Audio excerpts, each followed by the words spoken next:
Hey, hi, hello, I'm christenareckless, and welcome back to my page. We are reading some more Reddit stories, so I hope you're ready for that. I missed you. Did you miss me? It's fine, you don't have to answer, I already know. You did. Otherwise, you wouldn't be here. So, without further ado, let's get this party started, okay? We have a couple of interesting stories that we are going to judge, so to speak, and see if they are asshole worthy or not. That didn't come out right. Anyway, we're moving on from that. Moving swiftly forward into the story. Here we go.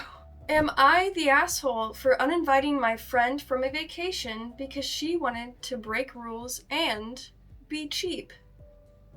Look, okay, first off, right off the bat, shooting from the hip, I'm gonna say, I don't judge people if they're cheap, so to speak. Breaking the rules, I don't have enough context based on the title to really make a judgment, but I will say that the cheap thing isn't really ever a bother for me. At least I've never had an experience with somebody that was quote-unquote cheap enough to ruin the experience I was having, so I don't really think that would be a factor for me, but I could stand corrected at the end of this. I'm not an expert, and I can't tell the future, so... Anyway, there's one way to find out what's going on, and that's to read the story. So here we go. One of my favorite hobbies is using credit card and casino comps to get cheap trips. Okay. I have several cruise lines that I get free offers for where I pay taxes and fees, usually less than $200, for a 7-night cruise, plus extras like gratuities for the staff and any drink or dining packages I may want. That's a sweet gig, I'm not gonna lie. My friend had asked what vacation plans I had coming up since I traveled quite a bit, and I let her know I had an upcoming trip booked and could add her for around $600 if she was interested. This is for 7 nights in a mini suite, which has a balcony room, which is more space, just below the suite level. She seemed interested, so I told her to let me know. I gave her the breakout of costs because I wanted to be transparent. $160 for taxes and fees, and $455 for the drink/dining/gratuities to be covered. She seemed interested, so I asked her to double check the dates and to let me know if it worked for her. She came back to me a couple of days later and said that she'd be good with the $160, but had done research and didn't want to pay the other $455 in fees because she read that it's not mandatory that you pay gratuities to the staff. And she could order something online so she could sneak alcohol onto the ship. I see where you're coming from, OP. I don't like that.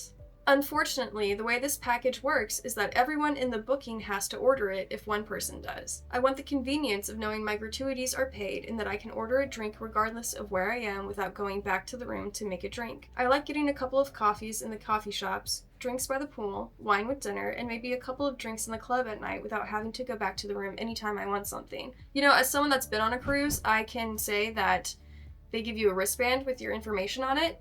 It is so nice. It is so nice to not have to carry your wallet or your purse, especially as a woman, because you have to carry those things with you at all times. You don't have to carry that if you want to buy something from the gift shop, or if you want food, or if you want alcohol. Like, I love that you didn't have to carry around any of your personal information. You just had to scan your bracelet. So I understand that. I see where you're coming from. I am on your side with this. To me, this is just a part of the experience of being on vacation and doing what I want.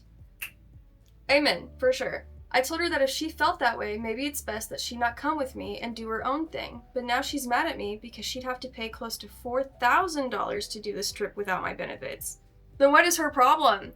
What is her problem? Oh my gosh. She's saving like almost 90% of what it would cost to do this alone without your help. So that's mind-blowing. I don't mind paying for the extras myself and just count it as a cost of the vacation, but I really don't want to pay for her extras as well. And you shouldn't have to, OP. Am I the asshole for wanting to do vacation the way I want and not giving in to her wanting to be cheap on this? I know for a fact that she can afford it. She just read something on the internet making her think she's smart enough to get around the rules. You are not the asshole, my dear. I'm not really sure I could be friends with somebody like that. Like, I understand wanting to save money, but she was already going to save money. If you're really that hard up for cash, you should not be going on vacation. You should be putting in extra hours or working. Or if you need to take a vacation, it can be a staycation. If you cannot afford to do it, then why look at those options to begin with? You're just tempting yourself. You're gonna put yourself in debt, or you're gonna be like OP's friend, hopefully ex-friend, and have the money and just not want to spend it, and therefore put extra stress on your friend. I don't understand that point of view, but I'm going to hope that OP was able to take her vacation and, you know, have some fun, do what she wants, relax without her friend, question mark? Are you guys still friends, OP? I'm not sure I'd want to be friends with somebody like that. You're stressing me out for no reason. Like, that's the whole point. You can afford it, you just don't want to pay the extra money, even though that extra money would still be a small fraction of what you would normally have to pay if you did this without me. I don't understand that. I don't think you're an asshole, OP. Now, if you, watching this, if you think OP's an asshole and you think I'm wrong about this, tell me in the comments. I don't think I'll get many that disagree with me, but I'm open to hearing your opinions if you think I am wrong. I don't think that's gonna happen though. We'll see. We'll see. Okay. Time for story number 2. Am I the asshole for banning my friend's kids from our lake house after she dropped them off unsupervised? What? They almost drowned. What? And they lost all my husband's gear. I feel like 2 of those things aren't the kid's fault, you know, but I could be wrong. We'll see. We'll see. Let's dive in. A friend of my husband called him and asked if her kids could... so it's your husband's friend and it's a woman. Does that make you uncomfortable, OP? Anyway, not the point. A friend of my husband called him and asked if her kids could go to the house to do some fishing. We expected her to come with them. I don't feel like that's unreasonable. How old are the kids? They were supposed to bring their fishing equipment. She did not stay. She dropped them off and left. Okay. She actually dropped one of her sons with his friend, a kid that we don't know. So there are 2 children there, and one is not even related to your husband's friend. That's just a friend of her kids. Okay. They forgot their equipment and took my husband's rods and fishing gear. On top of that, they got in the kayak without permission. I do not blame the kids, as they are kids. How old are the kids? They went to the middle of the lake and flipped the kayak. Oh no! They almost drowned and lost all of my husband's fishing gear. Oh.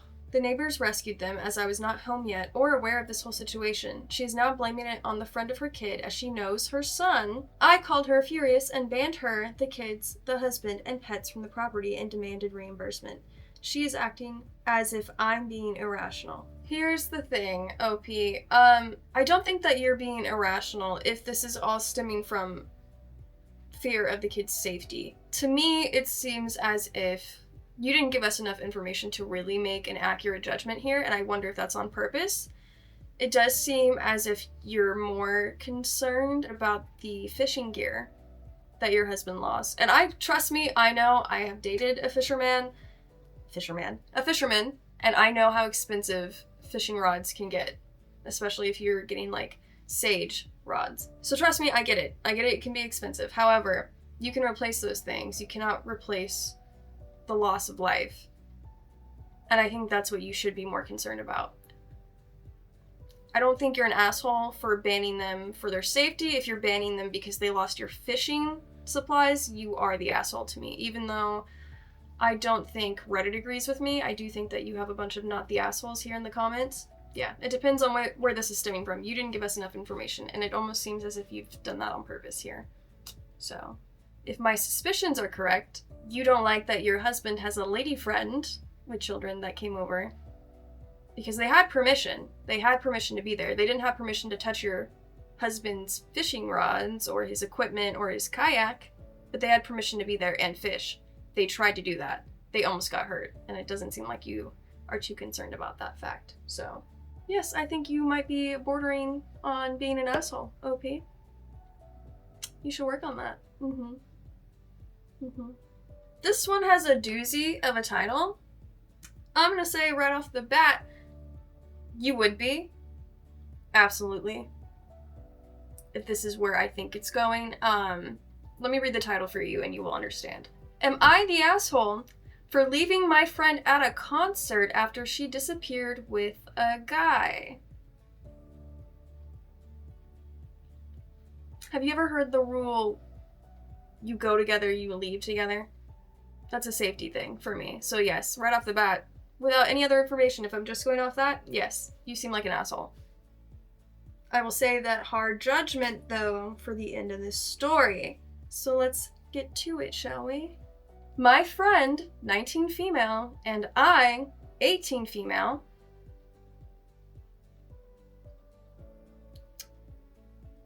you are so young. Please, please, please don't let this be where I think it's going. My friend, 19 female, and I, 18 female, went to a concert together last weekend. It was about an hour from where we live, and we agreed beforehand that we were sticking together and leaving together. All right, you've heard the rule. Love that. Halfway through the concert, she started talking to this guy near us. I really didn't care and was doing my own thing, but eventually I realized they were both gone.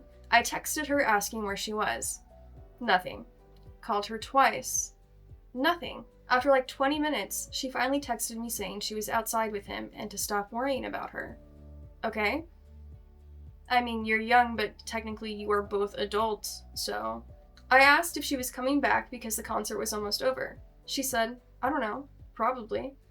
The concert ends, and there's still no sign of her. I called her again, and she declined it.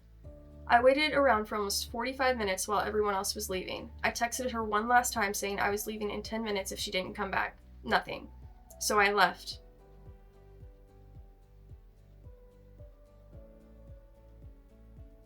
You did? You did? Here's the thing, OP. I'm assuming since you're writing this story, she was fine. Your friend was fine. But there was a slight chance your friend wasn't fucking fine, OP. There was a small chance that your friend wasn't fine. And you just left like that. That's not a good look. I would not want a friend like that. About 30 minutes into my drive home, she started blowing up my phone asking where I was. Apparently, the guy had left and she came back to where we were parked expecting me to still be there.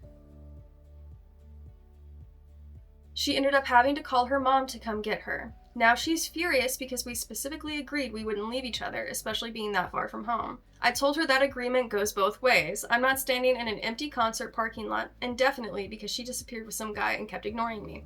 Ma'am, you stay together. You leave together. She told you where she was. I'm rereading everything I've read so far, and it didn't say once that you went and actually looked for her. Miss Ma'am, I don't appreciate this.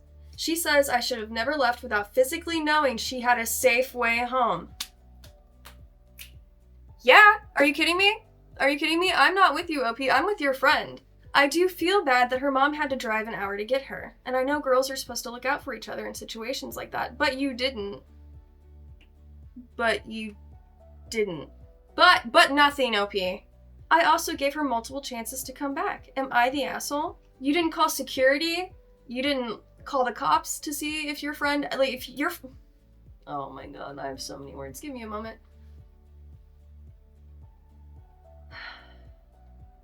Just when I thought I was gonna calm down, there's more. Edit. After reading your comments, I definitely agree that I could have called security or done more to make sure that she was actually safe before I left. Yes, you could have. I was frustrated and upset in the moment because this shouldn't have even been a problem in the first place. Are you guys single? Does your friend want a fucking relationship? Can she not, be an adult? Adults can do their own thing, but if they're your friends, you should still make sure that they're fucking safe, okay? And for everyone saying I could have called her mom, I couldn't. She had already been living on her own when I met her a year and a half ago. I understand that 19 is young, but she is a 19-year-old adult who's been living on her own for at least a year and a half. You would think that someone in that position would make better decisions. You're 19! She's 19! There's a whole lot of life to live. You make mistakes. OP, you know what? I don't think I like you. And I honestly never thought I would need her mom's phone number in case she disappeared with a guy and stopped answering me. You don't have many friends, do you, OP? I can admit that I should have done more to confirm she was safe before leaving. I should have contacted security, and if I could go back, that's what I would do differently. But I also don't think it's unreasonable that, in that moment, I expected another adult to be responsible for the decision she was making. You were her fucking ride. You didn't know if she was safe. You know what? I can see your point about her being more communicative with you, but you've done a whole lot of wrong, OP, to be pointing the fucking finger. So, why don't you settle down? You're 18. You got a lot of life to live. If this is what your opinion is, this is your viewpoint, your perspective, you're going to be deeply humbled in your life. I just hope that your friends give you more grace than you gave your friend. So, yeah, have a good one, OP. Have the day you deserve. Yeah. And to everyone else, yes, you, the one that's watching this right now, I hope you have a great day, a great night, and an even better week. Alright? I love you. Do me a favor, and until next time you see me, stay reckless, okay? Bye.